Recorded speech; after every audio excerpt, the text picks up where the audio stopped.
everybody, welcome to MUSE TV. We are back and we have an awesome director. He has a great film called Locked In that you gotta see because it's really fun and it's a very innovative type of film. We have Carlos Gutierrez, the writer, director, producer of the film. How is everything? How's it been? Everything's great, Michael. Thank you so much for inviting me on your show.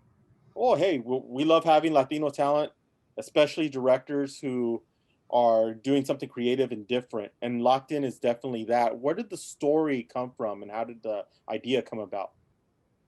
Well, Locked In came from, the basic idea of a location. I found myself, like many people now who have self-storage lockers, walking through it and going, this would make a great location for a movie. Kind of looking around going, this is pretty scary in here. Yeah. And I've always, as a kid, I was a big fan of the Greek myths and, the idea of the Minotaur, in the labyrinth was a big thing for me. It was always like a very strong visual, Mhm. and being trapped in a labyrinth, I found to be kind of just terrifying. And not knowing what's behind every door, it's just there's so many layers to it, And I just started with that as the character developed from that, And with this film, it's already out. It Yep. just was released last Friday. What has been the reaction? Have you been able to like take a step back, see what people were thinking about it, and what people have been saying? Yeah, I mean the reaction has been amazing. The public loves this kind of film. This is kind of like, I hate to say it, but kind of summer popcorn movie. Yeah. In the style of Panic Room and 10 Cloverfield Lane. It's those movies that they're genre films, but at their core they have good acting, good character development, and you want to root for these characters. And I remember watching, for example, Panic Room in the theater back in film school, and people were just screaming, "Run, Jodie, run!" It's Jodie Foster's character, and so I that kind of movie going experience always stayed with me, and I really want the audience to feel that too. Yeah, and that's the one thing that definitely did do. Because for me, I was looking at it and I was just like, and think about the times where I've been in that type of situation in those storage uh, type of facilities, like public storage out here in LA, and I'm just like, dude, this Right. is this could be scary if you were living here and something like this Yeah. happened. Happen. You take out the people, you take out the employees, you take out, if you're by yourself in one of those places after hours, or you know when it's just just you and just the place is like a spaceship. It just sounds, has these incredible noises to it. There's just a constant hum. So films like Alien really come back to mind when I was kind of thinking about how to do the film. Just having these very drone like noises that would almost feel like they're coming from you don't know what direction. Yeah. And so we tried to make the camera another character in the film, and hopefully that came across. Oh, it did. It really did, and I loved the way the camera work was amazing on it. I loved it. Right. And Thank also you. your cast. You have a great cast. Mena Suvari is in it. Jasper Polish, Jeff Fahey, who's just an awesome actor. And if anybody has not seen his work, you gotta check out his work because he was so good in this film. What? How was it to pull this level of acting out of them for this for this film? Bueno, I will tell you that all these actors came with their A game to play, and the one that we really did the most auditioning for was Jasper Polish's character as the daughter of Mena Suvari. Her character's name is Taryn, and we really had to find someone on multiple levels that worked. Imagine just someone that could conceivably be Mina's daughter. That's number one. Someone who could portray someone who's 16, 17-year-olds convincingly, and then just has this innate timing in a very stressful situation. So, a lot of that was on her, and just came, she came with it. And she really came with a lot of that experience, even though she's very young. She's already worked with Al Pacino, Emile Hirsch, Mel Gibson. She has this innate ability to just feel like cool under pressure. And that's just her sensibility. Yeah, exactly. And that's the one thing. Like, I there's one I'm gonna talk. There's one question I'm gonna ask you when when we're done with the interview because there's something that I have that I saw that maybe that leaves open something Okay. to me. To me, I think there's something that could leave open. So I'll talk to you. I don't want to spoil anything for people to watch this, but the writing is just so well done. It's Thank really you. well done, and the way the tricks, the traps, and everything. And there's a lot of misstep that, like, you think you're going one way and automatically goes a different way. Right. Was that purposely done to make sure you fooled the audience, make sure you got them and pulled them in even more? Yeah, I mean, there's some that are purposely laid out as obvious without giving any spoilers.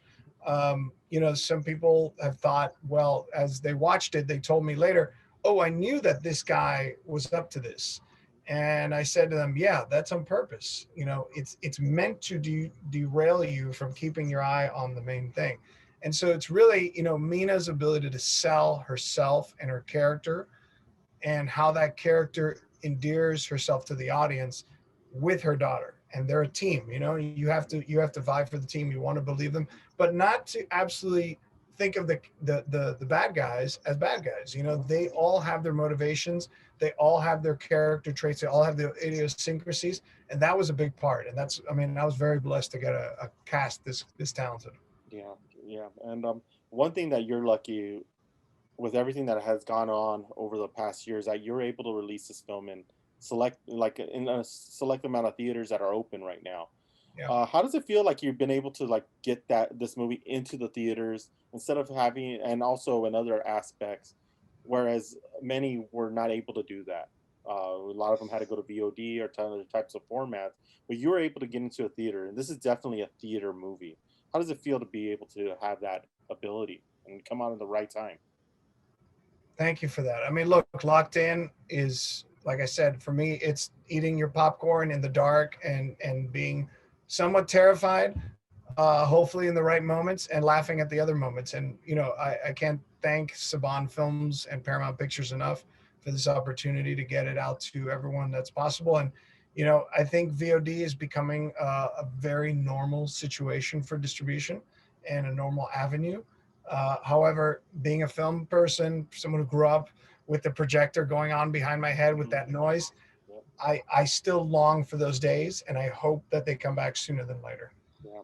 Same here, because there's something about going into a dark room with a bunch of people and watching, especially a film like this, where literally you're in suspense and you see everybody just jump and get Oh, into I it, had really I get had the into it. chance to do it with about 40, 50 people, Mhm. safely in a big theater. Yeah. And it was an amazing experience. People laughing at the right moments.